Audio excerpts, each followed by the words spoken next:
Alors aujourd'hui en fait je voulais vous parler de Facebook Live et de manière générale en fait des lives parce que pour moi en fait c'est devenu vraiment un élément crucial dans une stratégie de content marketing, c'est-à-dire si vous avez un blog, si vous avez bien sûr une chaîne YouTube, une page Facebook, etc. C'est vraiment important parce que ça permet vraiment de créer du relationnel, créer parfois même un rendez-vous, une émission avec ses lecteurs, créer de l'événement. Alors ça ne se suffit pas à lui-même, hein. Enfin ça pourrait suffire à condition que vous ayez régulièrement en fait une émission, comme par exemple Catherine Dard qui utilise ça très régulièrement avec un live plusieurs fois par semaine. Mais à moins vraiment de centrer l'intégralité de votre stratégie là-dessus, je vous conseille plutôt de l'avoir en complément.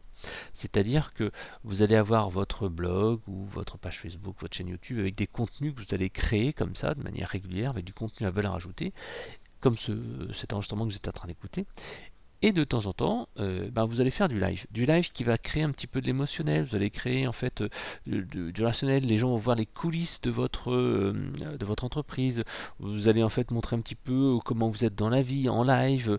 Vous allez montrer les endroits où vous allez ou des choses comme ça. Ça permet de créer aussi un événement parce que vous allez par exemple sortir un produit, vous faites un teaser ou des choses comme ça. Un teaser pour annoncer ou un teaser un ou deux jours après, un teaser une fois que vous avez vos premiers clients, etc., etc. Donc en fait, créer un live comme ça permet de dire, il y a quelque chose. Et en même temps, ça permet de dire, voilà, je vous montre un petit peu comment ça se passait moi. Donc en fait, c'est vraiment intéressant aussi parce que sur YouTube et puis sur Facebook, même s'il n'y a plus autant d'impact qu'auparavant, il y a quand même les lives qui sont mis en avant dans les flux d'actualité ou les notifications. Donc c'est vraiment intéressant de les utiliser.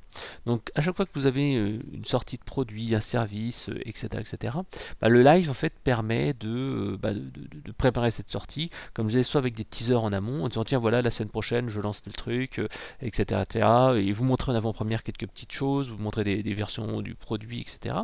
Vous faites bien sûr un rappel au moment de la sortie en disant voilà ça y est, c'est dispo, allez-y. Et après, quelques temps plus tard, vous lancez des relances une fois que la sortie du produit a été faite pour remettre un petit peu de boost là-dessus. Alors, pour en fait faire vos lives, vous avez plusieurs possibilités. La première, en fait, tout simplement, c'est le mobile. Alors, le mobile, c'est ce qu'il y avait de manière initiale sur tout ce qui est Facebook Live. Alors, j'insisterai sur Facebook Live, mais vous pouvez également le faire avec YouTube Live. Moi, je les faisais en fait régulièrement quand je faisais un live Facebook. Après, je faisais directement un live YouTube. Alors pourquoi je faisais ça? Parce qu'en fait c'est pas exactement les mêmes audiences. J'ai remarqué que c'est vraiment pas forcément les mêmes. Sur Facebook j'ai des gens un peu plus fans, un peu plus proches qui me connaissent, etc. Tandis que sur YouTube c'est des gens qui sont un peu plus moins proches. En fait il y a moins de liens. Donc en fait les cibles sont un peu différentes et il vaut mieux faire deux fois le live. Alors c'est un petit peu de boulot, certes, mais ça peut être intéressant de le faire. Alors ça je le faisais uniquement sur mobile, hein, uniquement lorsque j'avais vraiment des événements importants comme une sortie de produit, leur sortie de mon livre, le growth hacking ou une nouvelle formation vidéo qui sortait, etc. Parce qu'autrement c'est vraiment trop épuisant. Vaut mieux en fait sortir le live sur un support et ensuite après le copier, enfin le télécharger sur par exemple YouTube ou sur les autres plateformes, que ce soit LinkedIn, que ce soit Twitter, où on peut en fait réexploiter ces vidéos.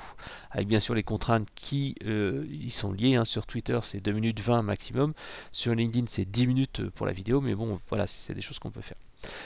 Donc je vais commencer par la première chose, comme je le disais, le live sur mobile, c'est vraiment idéal pour moi maintenant, désormais qu'on peut le faire maintenant sur PC, hein, c'est l'idéal pour montrer les coulisses d'une entreprise, créer du relationnel, parce qu'en fait, on va montrer quelqu'un en situation. Autant en fait, lorsque l'on va faire un live sur PC, les gens s'attendent à ce que quelque chose soit un peu plus complet, un peu plus structuré. Autant avec un mobile, on va pouvoir comme ça faire un truc vraiment à l'arrache et vraiment beaucoup plus impactant. Pourquoi? Parce que les gens voient un petit peu ce que vous faites et ça fait un petit peu comme on regarderait en fait quelqu'un qui fait de la jonglerie ou dans un cirque. Toujours à un moment c'est le fait qui se plante, les gens disent qu'est-ce qui se passe et puis il y a le live avec le téléphone, ça fait assez marrant. Voilà, les gens aiment bien ça en fait de manière générale.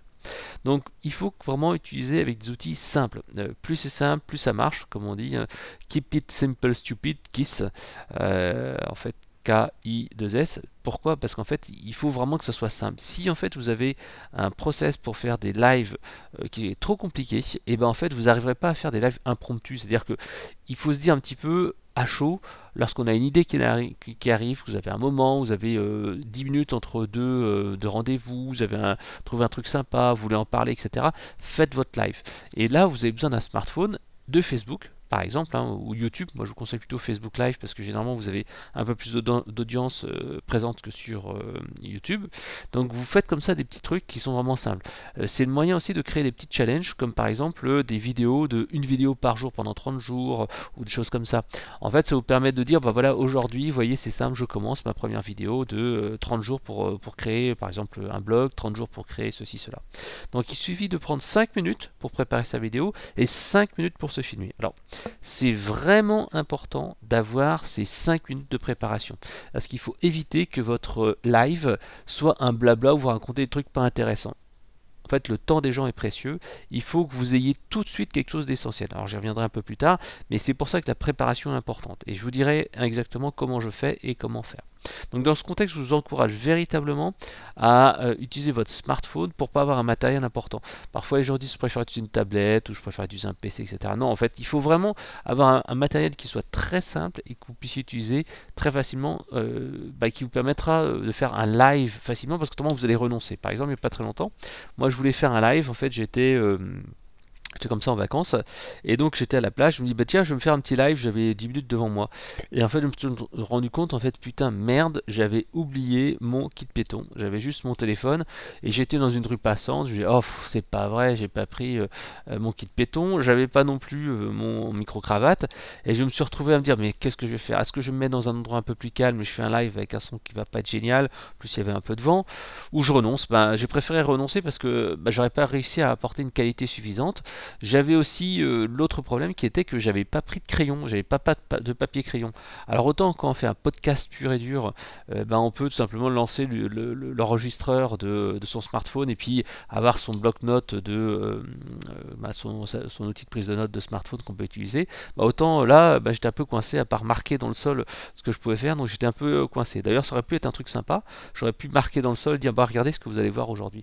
Mais là, le fait que j'ai pas le kit piéton, le fait que j'ai pas mon papier, j'ai dû renoncer parce que c'était pas ce qu'il fallait. Mais généralement, vous avez juste en fait besoin pour filmer un kit piéton, votre téléphone, et vous avez besoin d'un petit papier, un post-it, et ça c'est vraiment l'essentiel. Voilà. C'est là en fait que vous allez noter les fameuses idées que vous aurez trouvées auparavant lors des 5 minutes de préparation. Alors, attention au live à l'arrache aussi. Ne vous attendez pas non plus à avoir des audiences de malade. En fait, ce qui se passe, si vous annoncez pas votre live, si vous faites pas en fait de la promotion, vous aurez au départ pour vos lives que quelques dizaines de personnes. Dans ce cas-là, en fait, il faut vraiment le réexploiter sous d'autres formats. Par exemple, le mettre sur YouTube, le mettre sur Facebook en enregistrement, sur vos pages, sur votre profil.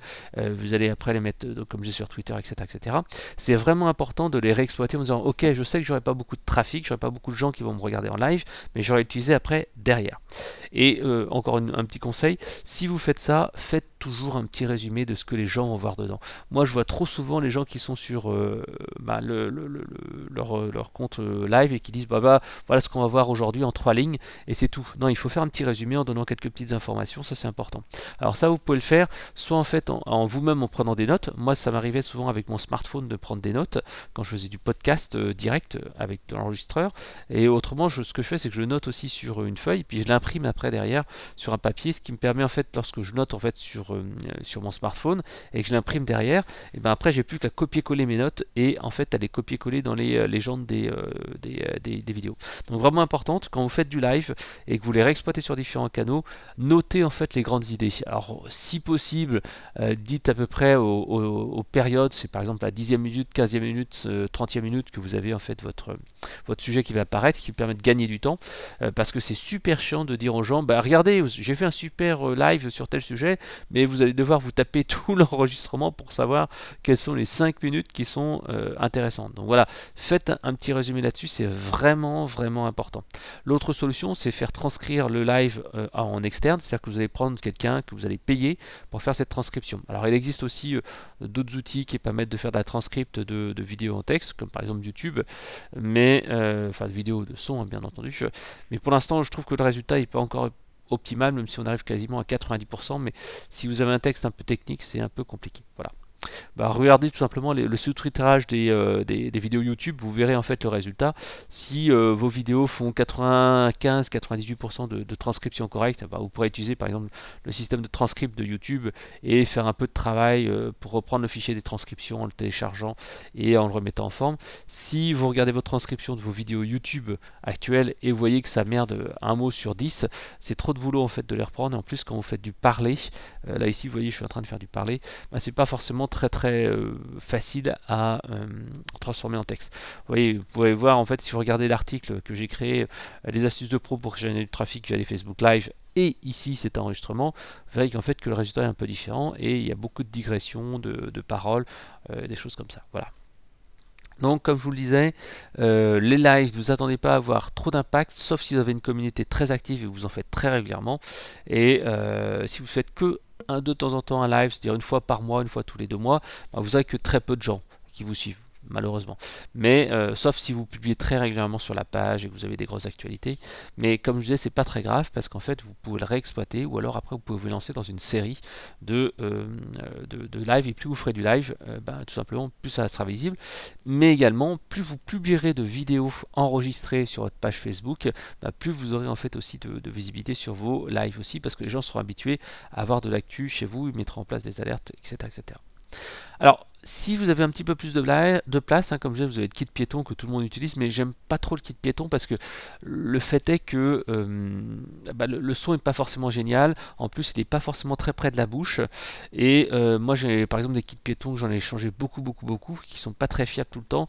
Et parfois, il y a des grésillements ou alors c'est pas hyper professionnel. Donc, moi, je vous conseille d'utiliser plutôt un micro-cravate, le Smart Live Plus à 49 €, qui est en fait un petit outil qui est vraiment sympa.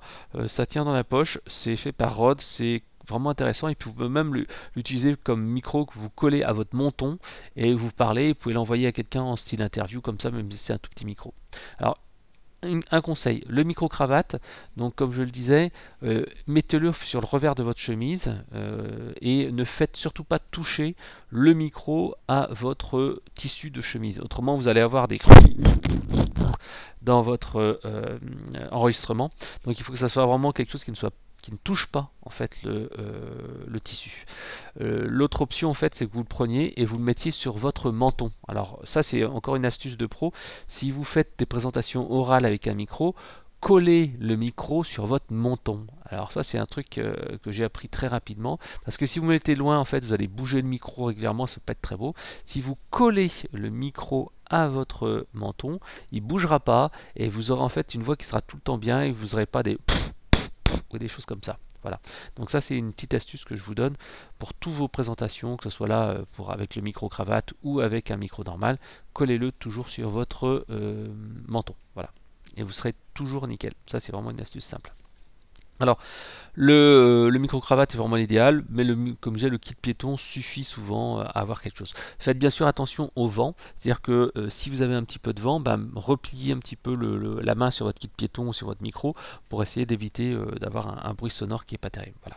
Évitez également la pollution sonore, hein. Par exemple les voitures qui passent ou des choses comme ça, c'est vraiment pénible pour les auditeurs.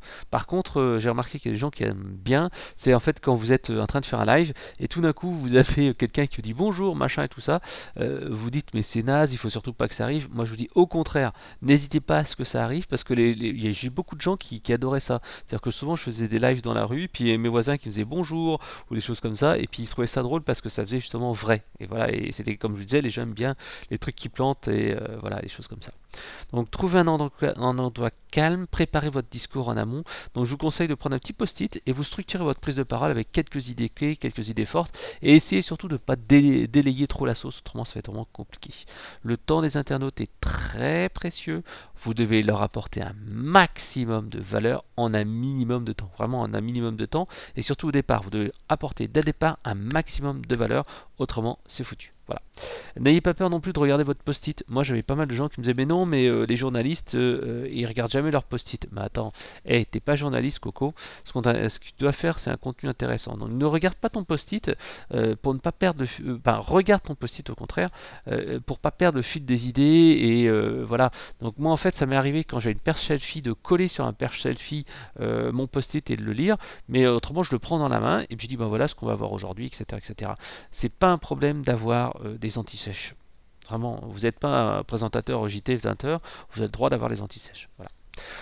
Bon, par contre, il est important lorsque vous faites un live d'avoir une interaction avec l'auditoire. C'est toute la différence entre une vidéo enregistrée comme celle-ci et un journal télé et un live. Un live, il est vraiment crucial, essentiel de poser des questions à votre auditoire. C'est vraiment important de ne pas être unidirectionnel.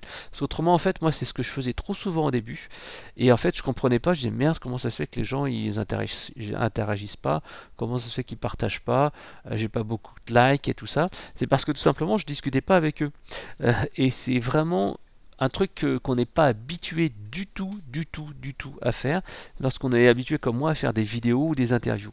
En fait, ce système de poser des questions à l'auditoire, d'interagir, il faut se forcer à le faire. C'est-à-dire qu'en fait, demandez par exemple à vos auditeurs s'ils ont des astuces à partager, demandez leur avis, qu'est-ce que vous en pensez, demandez-leur s'il y a des questions, est-ce que ça vous plaît, est-ce que c'est clair, etc., etc. Ça, c'est vraiment important.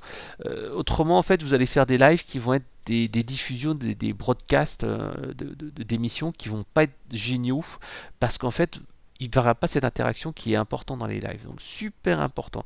Je vous dis, ça c'est un truc que je revois trop souvent et que j'essaye de me corriger moi-même. Quand vous faites un live, posez des questions, dites qu'est-ce que vous en pensez et vous faites quoi et tout ça. C'est vraiment important parce que c'est là que les gens vont pouvoir interagir, faire des commentaires. Et en l'occurrence, plus il y a de commentaires, plus il y a d'interactions, plus les gens en fait aimeront et rendus relationnels avec vous, mais aussi en fait Facebook et Google, c'est-à-dire YouTube, adore quand il y a des commentaires dans les vidéos. Donc ça c'est génial. Donc prévoyez également des chargeurs de batterie autonomes. Moi en fait j'en avais un il y a quelques temps, malheureusement il a lâché il n'y a pas très longtemps, mais ça me permettait en fait de gagner quelques pourcentages de surplus de batterie. Parce que ça m'est arrivé plusieurs fois de vouloir faire des lives, je me dis mais non, mais il me reste 15% de batterie ou 20% même, et je sais qu'avec 15-20% ça marcherait jamais. Parce qu'en fait tout simplement le live bouffe beaucoup de batterie et donc c'est compliqué. Pareil en fait, des fois j'ai dû renoncer quand j'avais pas la 4G et que j'avais uniquement la 2G ou du H+, donc là c'est un petit peu dommage.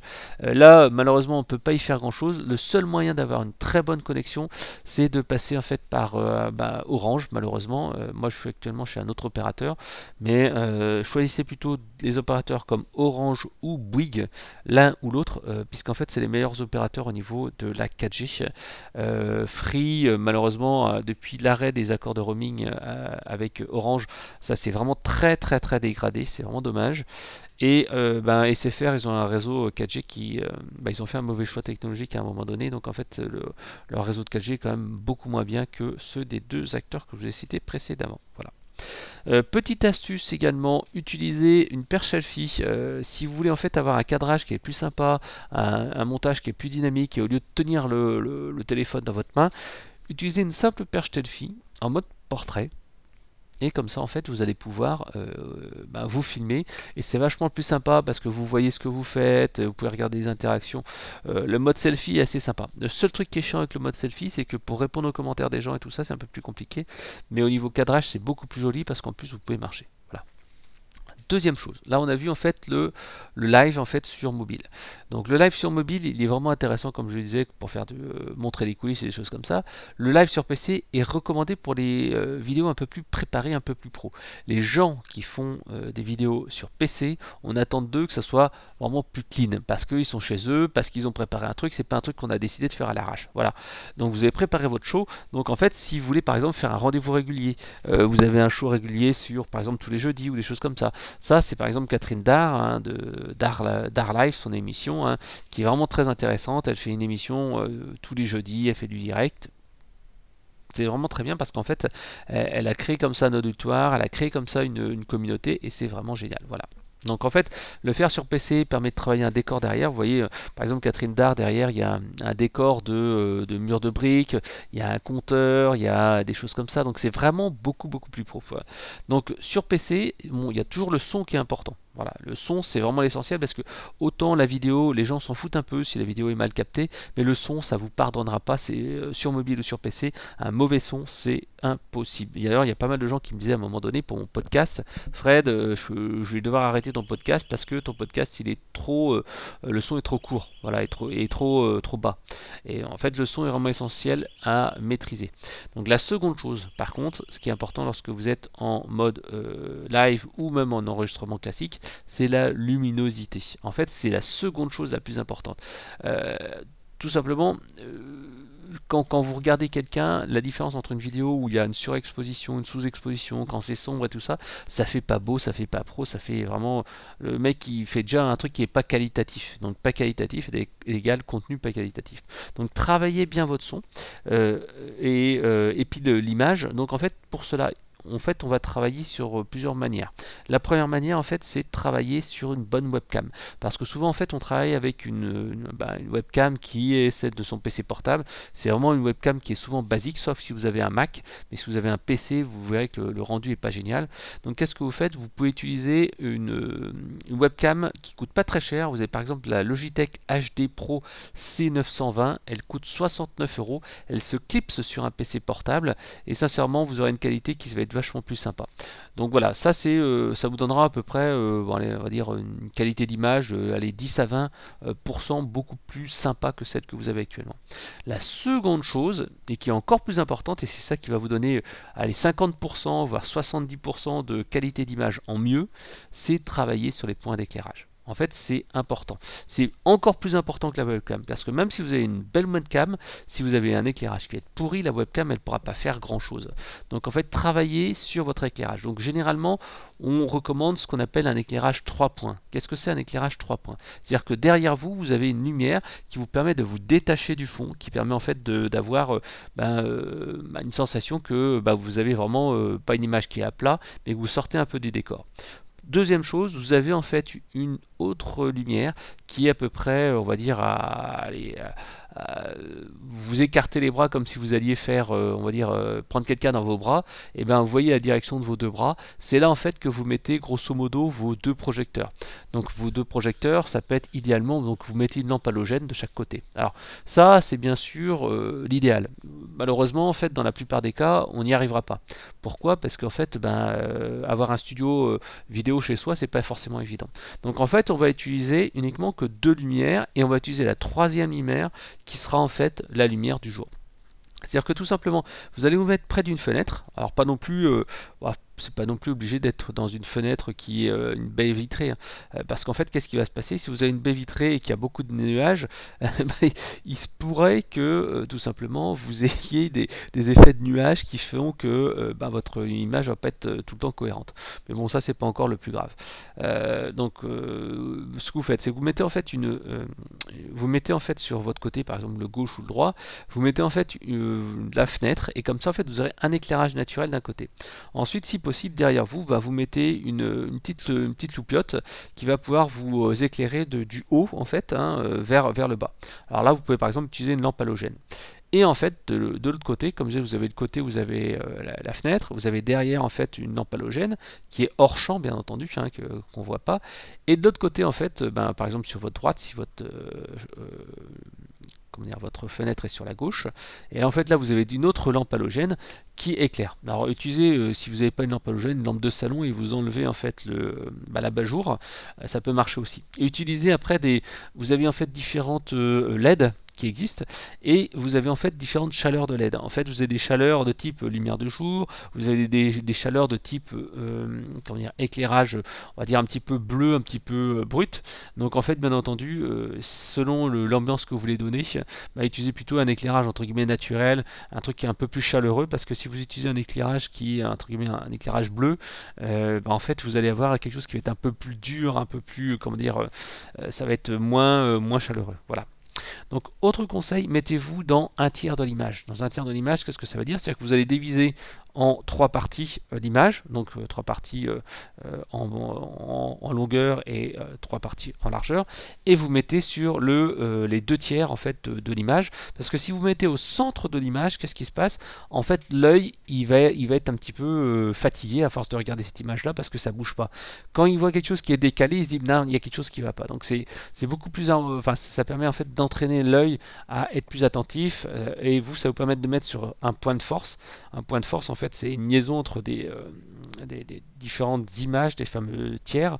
En fait, vous allez mettre par exemple votre œil ou votre visage à vous, et ça permet d'avoir une image qui est beaucoup plus dynamique. Donc vous laissez en fait un tiers de l'image qui n'est pas occupé, et là en fait sur ce tiers-là, vous pouvez mettre par exemple un petit décor avec par exemple une bibliothèque, avec des bouquins, avec je sais pas, un poster. Si vous avez par exemple un produit à vendre, vous mettez derrière le produit et des choses comme ça. Voilà. Ça, c'est vraiment quelque chose qui est intéressant. Donc faites-le autrement également dans votre live, dans votre Facebook Live. Utilisez plutôt votre page en fait Facebook plutôt que votre profil. Alors pourquoi je vous dis ça? Parce qu'en fait, si vous utilisez votre profil, généralement vous aurez beaucoup plus de vues. Ça, il n'y a pas de souci, parce que généralement vous aurez vos amis, vous aurez vos collègues, vous aurez votre famille, etc., etc. Sauf que en fait, si vous utilisez que votre profil, à chaque fois, votre page en fait va pas avoir beaucoup de viralité. Donc il vaut mieux en fait quand même travailler sur ça page en priorité pour lui donner un petit peu d'entraînement, pour inciter les gens à vous aimer, pour avoir de plus en plus de gens, parce qu'avec le profil, vous serez limité à 5000 contacts, dont vos contacts perso. Donc il vaut mieux passer une page, parce qu'une page, en fait, c'est nos limites. Voilà. Donc une possibilité que moi je vous encourage de faire, c'est l'application, c'est l'outil web qui s'appelle BeLive.tv, donc BeLive tout attaché.tv. C'est en fait un outil qui permet en fait de faire de la diffusion sur des pages Facebook, et c'est vachement sympa parce qu'en fait vous avez des petits montages, c'est-à-dire que vous pouvez mettre en incruster le nom de la personne, vous pouvez faire apparaître les commentaires ou les questions, des choses comme ça. C'est vraiment très sympa, c'est hyper utile lorsque vous faites en fait des interviews à 2 ou 3. Si vous êtes tout seul, c'est pas forcément utile, vous pouvez le faire directement depuis votre webcam. Vous n'aurez pas cet aspect, comment dire, je vous ai incrustation et tout ça, c'est un peu moins beau, mais en tout cas pour une interview, quand vous êtes 2 ou 3, c'est vraiment hyper intéressant. Ça coûte quelques dizaines d'euros, je crois, par mois. Il y a 14 jours d'essai gratuit, donc c'est vraiment sympa. Alors après, si vous avez vraiment des grosses ambitions, vous pouvez utiliser OBS, OBS qui est en fait une solution open source qui permet en fait de faire du broadcasting, c'est-à-dire qu'en fait vous allez pouvoir diffuser par exemple sur Facebook, sur YouTube, etc., etc. Donc c'est un outil qui est vachement plus pro, qui permet de faire des montages, qui est vraiment très bien, travailler sur des fonds verts, etc. Mais personnellement, je trouve qu'il est vraiment trop lourd pour faire du Facebook Live. C'est vraiment important que si votre Facebook Live est véritablement au cœur de votre stratégie, que vous allez vraiment faire énormément de choses. Voilà. Alors maintenant on arrive un petit peu à qu'est-ce qu'il faut faire avant de lancer son Facebook Live, parce qu'en fait c'est ce que je vous disais, je vous expliquais pourquoi, comment et comment on va optimiser et générer plus de trafic. Donc la première chose en fait, c'est une petite checklist. Avant chaque live, regardez dans vos statistiques Facebook quand vos abonnés sont en ligne. Vous avez par exemple vos stats dans la semaine, vos stats aussi, vous pouvez même regarder vos stats dans la journée si je me souviens bien. Donc vous regardez en fait quel jour de la semaine vous avez le plus de monde, parce que ça sert à rien de faire un live le dimanche après-midi si vos lecteurs, ils vous écoutent pas, parce que c'est des professionnels. En revanche, parfois ça peut être intéressant pour vous de faire un live le samedi, si vous êtes dans certaines professions, les gens écoutent le samedi. Moi je sais par exemple qu'à faire un live le samedi, ça n'a aucun intérêt. Le dimanche, c'est aussi un jour mort. Par contre, lundi, mardi, jeudi, c'est des jours qui comptent pour moi. Donc en fait, j'irai pas faire un live le vendredi, j'irai pas faire un live le mercredi, j'irai pas faire un live le samedi, j'irai pas faire un live le dimanche parce que je sais que les gens regardent pas. Voilà, tout simplement. Regardez vos stats, c'est donc Facebook Insight, vos statistiques, et vous regardez en fait quelles sont les heures ou les jours où les gens regardent le plus vos vidéos. Deuxième chose, faites un test. C'est vraiment important de tester sur une page test. Vous allez vous créer une petite page test que vous allez noter en fait sous un autre nom que votre page à vous, et comme ça vous allez pouvoir diffuser, regarder un petit peu que tout se fasse bien, le son, la vidéo, etc., etc. Ça c'est vraiment important parce que parfois on ne pense pas à tout, le lieu, le plan, le déroulement du live, et cette petite répétition sur une page test permet de vérifier que tout se passe bien, surtout si vous avez un invité et que vous faites une interview. Donc ça c'est vraiment important. Voilà. Autrement, vérifiez que vous avez bien un sommaire avec 3-4 points et des exemples. C'est vraiment important parce que, comme je disais, si vous ne préparez pas, qu'est-ce qui va se passer? Vous allez blablater, vous allez digresser, puis vous allez dire A, I, etc., etc. Donc c'est vraiment important d'avoir ces quelques points, des 3 exemples. À chaque fois, vous notez 2-3 exemples, des astuces, des anecdotes sur chacun des éléments. Et en plus, vous rajoutez les 2 ou 3 questions que vous allez poser aux auditeurs. Ça vous permet d'être vraiment top parce que vous avez vos questions vous avez les questions auxquelles vous allez répondre dans votre live et vous avez des questions que vous allez pouvoir poser au lecteur. Qu'est-ce que vous pensez de ça? Quel est votre exemple? Est-ce que vous connaissez d'autres solutions pour faire ceci, cela, etc., etc. Voilà. Vous pouvez également, quelques jours avant le live, créer un événement sur les pages et les groupes que vous gérez. Ça, c'est vraiment intéressant parce qu'en fait, auquel je le vois que mon profil a plus d'efficacité que ma page, mais en fait en utilisant ma page et mon groupe de manière conjointe pour dire tiens voilà je fais un événement, ça permet de créer vraiment plus de viralité. Les groupes sont également super intéressants et souvent beaucoup plus pertinents parce qu'en fait c'est des communautés qui sont très intéressantes avec une très forte viralité. Le souci c'est qu'en fait si vous faites ça, un événement sur un groupe que vous ne gérez pas vous-même, vous serez blacklisté tout de suite parce qu'en fait les gens vont dire mais attends t'es pas là pour faire ta promo. Donc en fait les groupes sont super importants, mais je vous conseille de créer votre propre groupe pour en fait maîtriser la communication, parce qu'autrement vous ne pourrez pas utiliser des groupes ou alors ça va être compliqué, vous devrez le faire de manière déguisée, etc., etc. Voilà. Je vous rappelle encore une fois, c'est vraiment important d'être présent sur sa page professionnelle parce qu'en fait tout simplement à partir de la page vous aurez également la possibilité en fait de faire de la publicité. Si vous faites uniquement depuis votre profil perso, si vous annoncez un événement ou des choses comme ça, vous ne pourrez pas le faire. Donc en fait voilà, si vous commencez pas par mettre en avant votre page, elle sera jamais mise en avant et bien référencée. Enfin bien visible en fait en tout cas. Référencée on peut parler aussi de référencement sur Facebook d'ailleurs. En complément aussi, faites venir des gens par rapport à d'autres canaux. Si vous vous contactez de faire un événement sur Facebook, l'annoncer sur Facebook, ça ne marchera pas. Si vous avez un chatbot genre ManyChat, Chatful, utilisez-le également, c'est intéressant. Une base d'email, les notifications vers le navigateur, les SMS, les messages vocaux, tous ces canaux vont vous permettre en fait de créer un événement et faire un live qui va vraiment décoller. Voilà. Autrement, vous aurez, comme je vous le disais, les 15 personnes, 15 pèlerins qui sont vos amis, votre belle-sœur et quelques potes qui vont regarder votre live. Voilà. Une demi-heure avant, envoyez un petit email à votre liste. Alors moi je vous conseille d'utiliser mon outil d'emailing que je préfère actuellement, c'est GetResponse. Alors j'ai migré pas mal de mes listes d'Aweber sur GetResponse parce que je trouve qu'il est un peu plus puissant, un peu plus facile à utiliser, c'est un outil qui est sympa. Alors j'utilise toujours Mailchimp, SGAutorépondeur, encore un petit peu Aweber, etc., etc.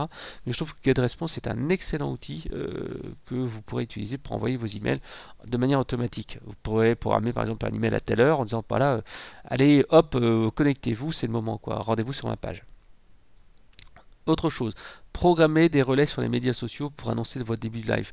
Vous pouvez utiliser par exemple Swello, qui est un outil assez intéressant. Swello, c'est SWE2LO.com, qui permet de programmer des alertes sur Twitter, qui est vraiment intéressant. Vous pouvez également utiliser buffer.com, qui est assez intéressant. Maintenant, j'utilise un peu moins parce que je trouve qu'il est assez limitatif, pas pouvoir copier plusieurs fois le même tweet avec des URL différentes, je trouve qu'il est un petit peu embêtant. C'est vraiment important de pouvoir faire un relais sur les médias sociaux.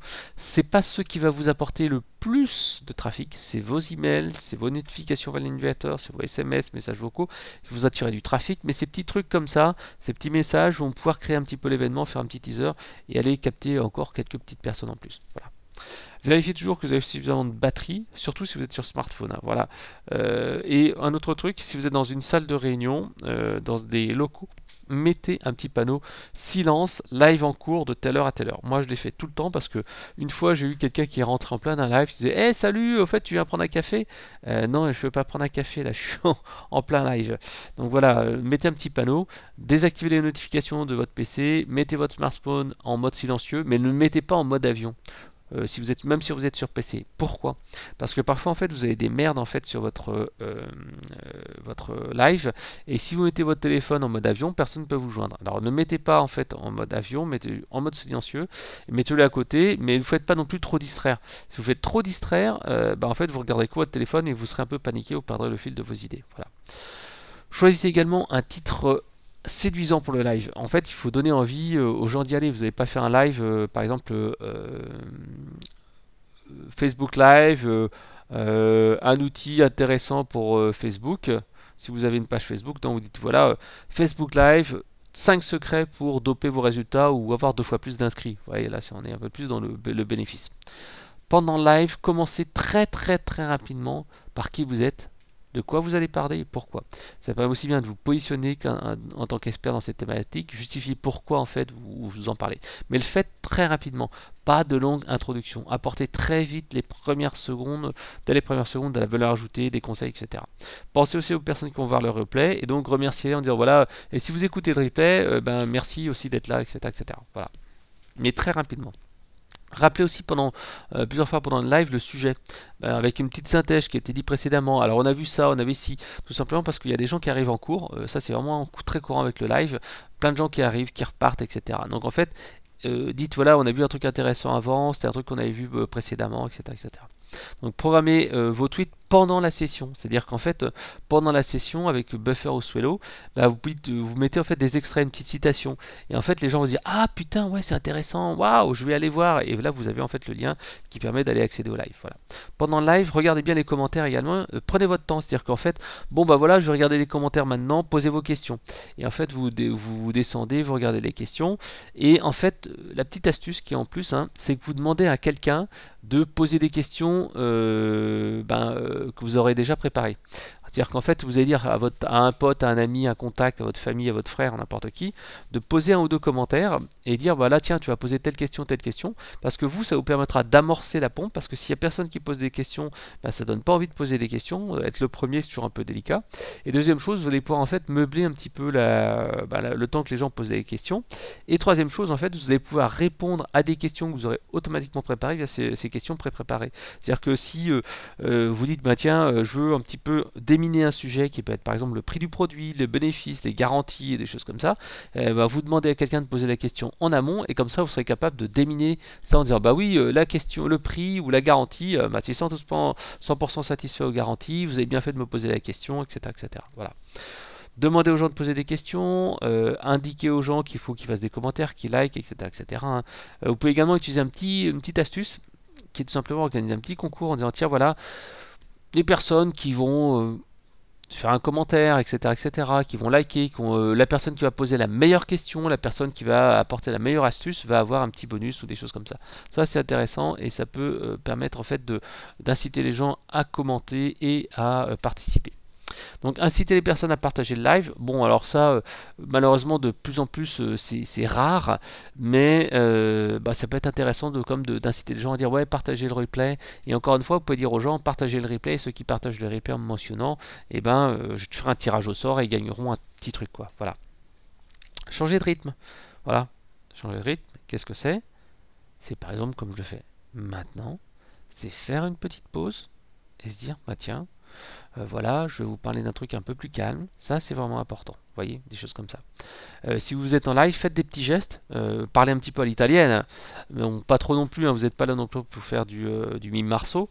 Mais bon, ça peut être intéressant de faire comme ça des petits gestes et d'être beaucoup plus communicatif. Surtout si vous faites de la vidéo. Vous n'êtes pas là que pour passer de l'audio. Voilà.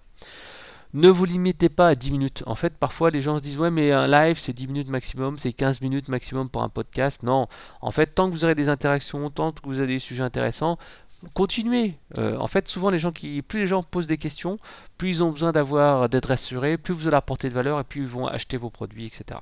Donc justement on arrive à ce moment-là, c'est à la fin du live, proposer des appels à l'action. Ça peut être par exemple acheter un produit, télécharger un document, partager le live, etc. etc. Mais attention, ne faites pas trop de ventes au départ. Si vous faites trop de ventes au départ, qu'est-ce qui va se passer? Les gens vont se barrer, vont se dire non, il fait que de la promo, ça m'intéresse pas. Voilà. Donc une fois que le live est fait, ça c'est la troisième partie, c'est après le live. Après le live, vous réexploitez le replay. Et en fait, vous allez réexploiter le replay en publiant des infos sur Twitter, votre blog, Facebook, votre liste d'emails, etc., etc. Republiez-le sur YouTube, et puis bien entendu, vous pouvez même extraire le son et en faire un petit podcast que vous avez publié sur iTunes. Et ensuite, faites un suivi des résultats, combien vous faites de ventes, les mentions sur Twitter, les faits, etc., etc. Voilà. C'est vraiment important que ces actions sont importantes lorsque vous avez en fait un live structuré. Bien entendu, si vous faites un live depuis votre téléphone, bah, vous ne pourrez pas faire tout ça, hein, je vous l'accorde. Mais bon, faites un minimum de promos, c'est vraiment intéressant. Vous aurez bien sûr deux types de live, hein. Le live, comme je vous ai super préparé avec cette checklist, et vous avez le live impromptu qu'on va faire à l'arrache, et là, on est plus pour faire du relationnel. Donc, qu'est-ce que je voulais dire? Je voulais vous dire en fait tout simplement Facebook Live, YouTube Live, c'est vraiment des outils très efficaces, ils sont bien utilisés à condition donc de faire une bonne promo, de trouver des sujets impactants, des sujets à polémique et des choses comme ça. Voilà. Donc il faut vraiment définir son thème, identifier le public cible, etc., etc. Et ce que vous allez vendre, hein, avant de vous lancer. Parce qu'en fait parfois on se dit bah, je vais faire un live et puis je vais faire du contenu, je vais faire des lives. Mais si derrière vous savez pas ce que vous allez en faire, ça sert à rien parce qu'en fait tout simplement ça prend du temps, ça prend de l'énergie et ben, vous avez quelque part un peu d'autres choses à faire si c'est pas prioritaire pour vous. Donc le live, c'est un excellent outil, mais dites-vous pourquoi je le fais. Qu'est-ce que je vais faire, quel est mon objectif et qu'est-ce que je vais vendre derrière. Voilà. Le dernier point pour le live, n'ayez pas peur du ridicule. Mettez-vous dans la peau de quelqu'un qui dit bah tiens voilà je discute avec des amis. Vous voyez par exemple mon live là, que je suis en train de faire, je fais pas de coupure, c'est direct. Je discute avec vous, je dis un petit peu des insultes, je parle de ma vie perso, des choses comme ça. Donc en fait quand vous faites du live et que c'est pas trop préparé et que vous accordez en fait le fait de faire des erreurs, les gens sont beaucoup plus sympas et conscients que vous faites un exercice qui est pas facile. Si en fait vous essayez d'avoir un truc un peu trop châtié, etc., ça fera pas bien, ça sera pas live, ça sera pas génial. Voilà. Il faut vraiment se dire qu'il y a plusieurs types de vidéos. Ça, c'est un article que j'ai fait il n'y a pas très longtemps. Il y a plusieurs types de vidéos et la vidéo live, en fait, elle est vraiment faite pour apporter de la valeur. Il ne faut pas hésiter à faire des trucs qui ne soient pas forcément parfaits, hein. Voilà. Il faut être vrai, il faut faire passer de l'émotion et c'est vraiment essentiel, parler de ses expériences, donner son avis, etc., etc. C'est là que vous allez véritablement donner toute sa mesure au live. Voilà, donc ça fait 40 minutes qu'on est ensemble. J'espère que vous avez apprécié ce mini live, hein, faux live, puisqu'en fait je ne suis pas en direct mais je suis en enregistré. Néanmoins, c'est quelque chose qui est intéressant à faire. Alors, si vous voulez en savoir plus, vous pouvez toujours aller visiter mes formations vidéo. Vous avez la Star Marketing Academy, 25 € par mois pour avoir mes trucs et astuces encore plus évolués que ceci. Parce qu'en fait, qu'est-ce qui se passe? Là, je vous montre, en fait, je vous explique plutôt comment faire. Et avec la Star Marketing Academy, souvent je vous montre comment utiliser BeLive pour faire du podcast en vrai. Je vous montre en fait comment améliorer vos conversions. Je vous montre ceci, cela.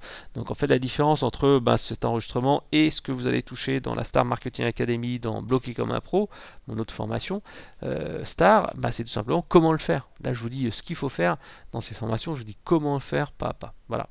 Parce qu'en fait c'est vrai que c'est un truc que moi j'aimais pas en fait quand il y a pas mal de gens qui sont des très bons formateurs, enfin entre guillemets, vendeurs de formation. Ils vous disent en fait comme je le dis moi, voilà vous faites ci, vous faites ci, vous faites ça, etc. etc. Mais le problème c'est quand on se retrouve devant son PC, qu'on doit faire les choses, c'est pas forcément évident d'y réussir. Donc en fait c'est pour ça que moi dans mes formations, parfois les gens me disent c'est chiant parce que tes formations sont longues, tu rentres vraiment dans les détails. Ouais mais c'est vrai, mais si je rentrais pas dans les détails, vous verrez pas un peu comment ça se passe pour faire les petits trucs, les petites astuces et tout ça. Si je me contente de vous dire faites un Facebook Live et utilisez BeLive, ça va être différent de vous dire tiens regardez là tu fais un sous-titre, c'est intéressant de faire ça. Puis ensuite voilà tu engages le commentaire en disant si, voilà comment tu fais une interview à deux, etc. etc. C'est vraiment différent entre montrer ce qu'il faut faire et dire ce qu'il faut faire.